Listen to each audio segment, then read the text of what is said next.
All right, guys, from King Salmon, Alaska. I want to talk to you about this belly pod that I got on this 180. It's a 57.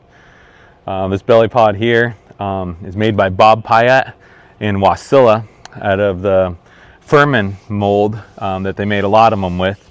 And these pods you need field approval for in order to have them on the plane and legal, which I did years ago before I bought the pod. In recent times I've heard they're getting harder, which one of the reasons why makes this pod so much cheaper to buy than a certified one. I believe this one only cost me $3,500 for a lot of the ones that I'm seeing right now are certified or around the $9,000 range and sometimes a little more. So let's take a look inside. So as you can see on this belly pod that Bob makes, there's two doors on it, one big back hatch back here for anything that's longer than the pod that you need to put in here, lumber, skis, whatever you think you figure you need to put in here to keep this open. The other one, and on the pilot side only, is this door up here. Great for baggage, great for throwing stuff way up forward to keep that CG forward on these light 180s, to keep everything really nice for off airport landings and operations. That weight up forward is huge. This pod only weighs 40 pounds. The whole unit itself is very lightweight but very durable, and I believe it's rated for 400 pounds weight inside. It's a great pod, huge addition to the plane. This really made this plane for taking the family out, taking people out, because we can not only put people inside the plane but also put all of our camping gear in here, putting heavy stuff up forward and keeping that weight and balance perfect for, like I said, flying off airport operations. So as you can see right here, we got the main baggage door, which I use pretty much all the time. The cool thing about this pod is it has two kind of rails on the inside, lower ones.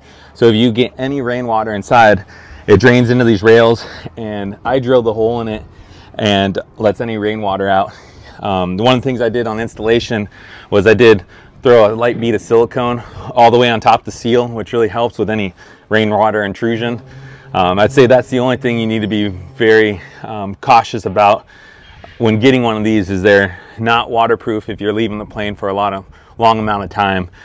Keep that in mind, because the rainwater just wants to come down, and if you don't have a good gasket or good seal in here, it will want to enter inside of here. So make sure you only keep things in here that you don't mind if they do get wet or damp.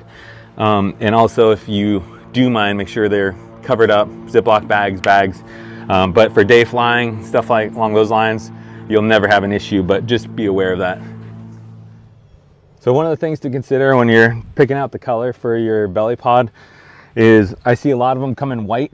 The one thing I wanted when I told the guys that were building it is I wanted it black. One, you can't see any of the oil and stuff coming out of the breather tube and the exhaust. It really hides it, so it's a much cleaner look. But that was my own personal preference. When they're building them, Bob gives you the option of whatever color you want.